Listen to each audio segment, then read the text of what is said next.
ગોપાલ રોજ સવારે ઉઠતો શ્રીકૃષ્ણની મૂર્તિ સામે દીવો બળાવતો. હે કૃષ્ણ ભગવાન, તમે હંમેશા મારી સાથે રહેજો. ગામના લોકો હસતા, ભગવાન કોઈને મદદ નથી કરતા. પણ ગોપાલ કહેતો, મારો વિશ્વાસ છે ભગવાન મને જરૂર મદદ કરશે. એક દિવસ ગોપાલ ખૂબ મોટી મુશ્કેલીમાં ફસાઈ ગયો. ઘરે ખાવા માટે કંઈ નહોતું. મંદિરમાં રડતા બોલ્યું, હે શ્રીકૃષ્ણ, કૃપા કરીને મને છોડતા નહીં. રાત પડી ગઈ. ગોપાલ થાકીને મંદિરમાં જ સૂઈ ગયો.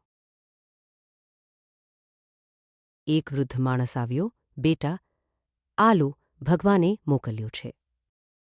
પાછળ વળ્યો તો કોઈ નહોતું. આ તો ભગવાન જ હતા. તેની આંખોમાં આનંદના આંસુ આવ્યા.